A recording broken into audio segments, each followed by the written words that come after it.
The inheritance that poisoned them. A betrayal and revenge story. The setup. My brother Daniel was 3 years older than me. When we were kids, he protected me from bullies. When we were teenagers, he taught me to drive. When our parents died in a car accident 10 years ago, he held me while I sobbed until I had nothing left. We were supposed to be each other's forever people. Our parents didn't have much, a small house, some savings, and a rundown lakeside cabin we'd visited every summer of our childhood. But they had love, and they left instructions that everything be split evenly between us. That's what the will said. That's not what happened. The disappearance. After the funeral, Daniel handled the estate. "You're grieving," he said, squeezing my hand. "Let me take care of the paperwork. I'll protect you from all this." I was 23, he was 26. I trusted him completely. Months passed. I'd ask about the house, about the cabin, about when we'd go through Mom and Dad's things together. Daniel always had an answer. Waiting on probate. The lawyer is slow. Tax complications. Years passed. I got married, had a daughter, moved to a different state.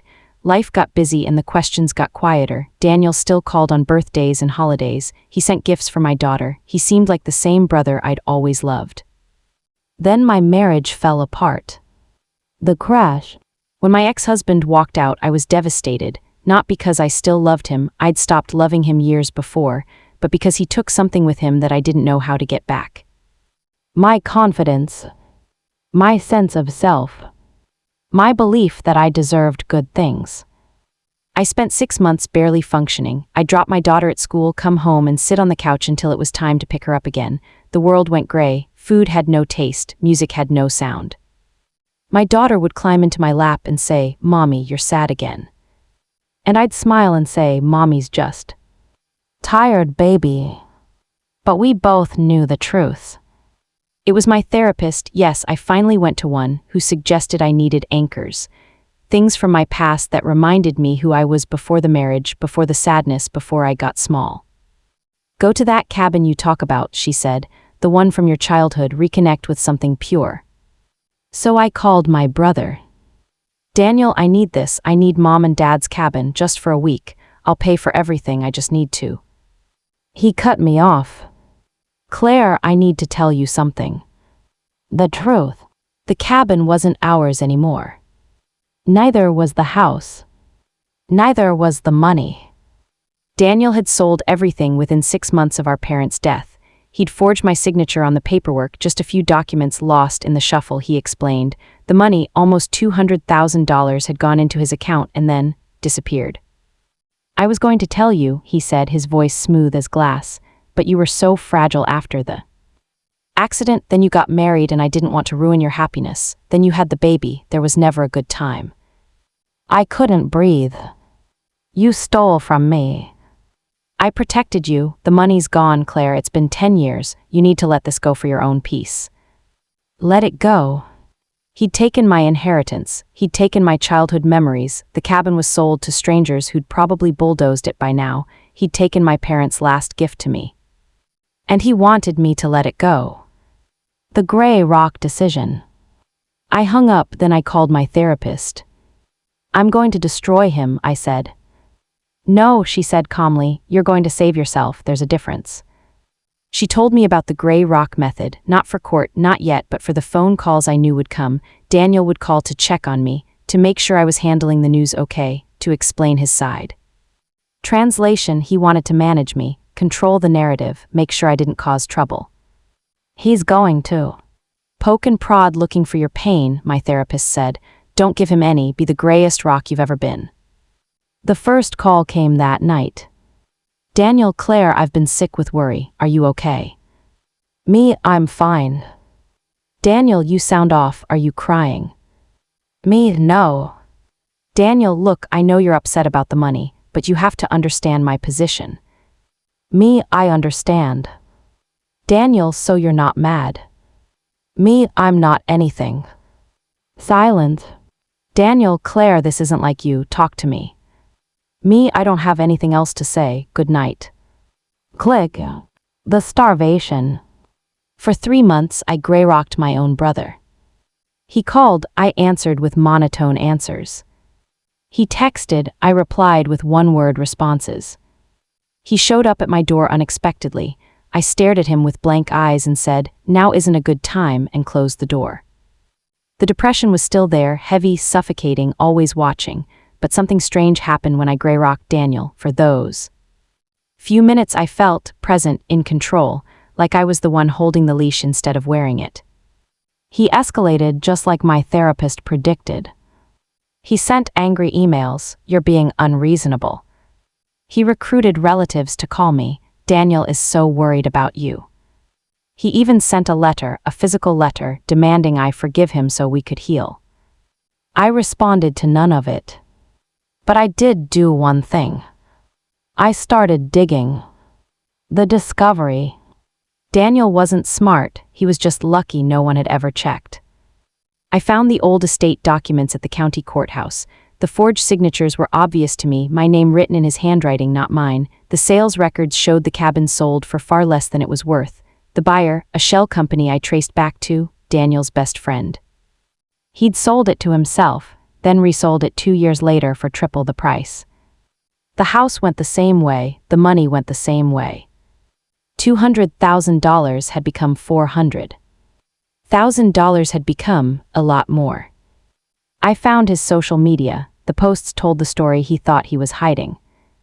New boat, new truck, vacation in Mexico, vacation in Europe, blessed beyond measure. While I sat in my dark living room wondering if I'd ever feel warm again. The lawsuit. I didn't tell him I was coming, I just showed up. My lawyer, a quiet woman named Janice who specialized in estate fraud, filed the papers on a Tuesday. By Wednesday, Daniel was blowing up my phone. I answered, "Grey Rock." "Daniel, you're suing me, your own brother." "Me, the documents speak for themselves." "Daniel, this will destroy the family." "Me, the family is already destroyed." "Daniel, Claire, please, let's talk about this. I'll pay you back, just drop the lawsuit." "Me, the court will decide." Click. The courtroom.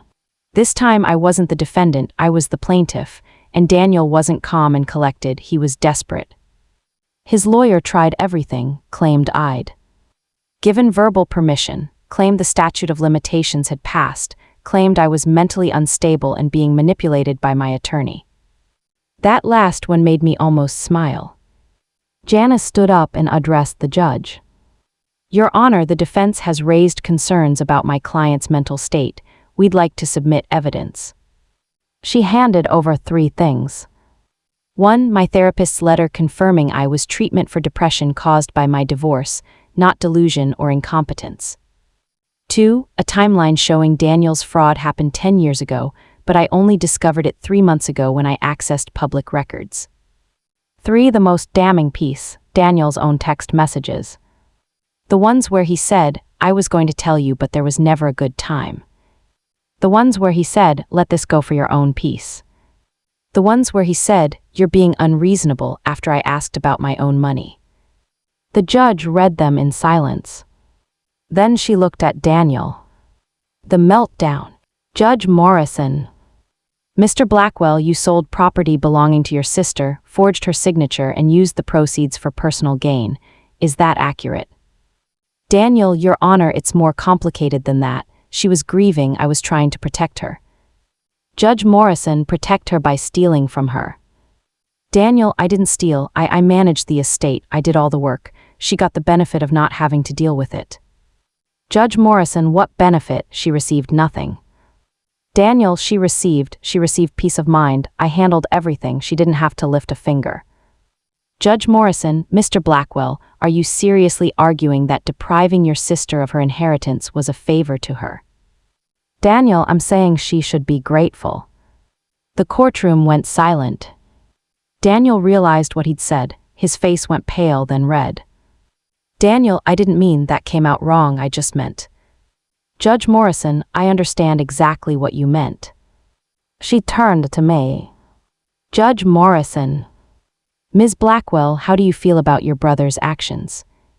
I looked at Daniel. He stared at me with an expression I'd never seen before, not anger, not contempt. Fear. He was afraid of me. And I felt nothing. Me, Your Honor, I don't feel anything about my brother anymore. He stopped being my brother the day he stole my parents' last gift to me. I'm just here for what's mine. Daniel's face crumbled. The verdict. The judge ruled in my favor on every count. Daniel was ordered to repay the full value of my inheritance, plus interest, plus damages, plus my legal fees. The total came to just over $600,000. He didn't have it liquid. He had to sell the boat, sell the truck, sell the vacation property he'd bought with my money. His wife left him when she realized how much debt he'd hidden from her. His friends, the ones who'd helped him hide the cabin sale, distanced themselves. He lost everything. But here's the thing about the gray rock method that one tells you. It doesn't just starve them. It feeds you. The aftermath. That was 2 years ago. I used the money to buy a small house, not fancy but mine. I put the rest in a college fund for my daughter, and I did one more thing. I found the cabin. The people who bought it from Daniel's friend had let it fall into disrepair. They were happy to sell. I paid cash. It took a year to restore it. New roof, new windows, fresh paint inside and out. But I kept the bones, the old stone fireplace, the creaky porch swing, the path down to the lake where Mom used to take us swimming. Last summer, I took my daughter there for the first time. She ran down to the water, screaming with joy, while I sat on the porch and watched.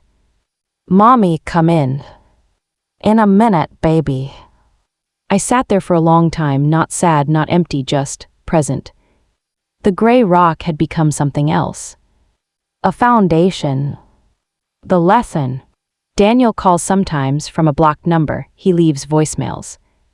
"I'm your brother, we're family, you can't just erase me." But I can. Because here's what I learned: family isn't blood, family is who shows up, who tells the truth, who protects you instead of preying on you. Daniel was my brother by birth. But he stopped being my family the day he chose money over me. And I chose me. The gray rock didn't just save me in court. It saved my life. The end.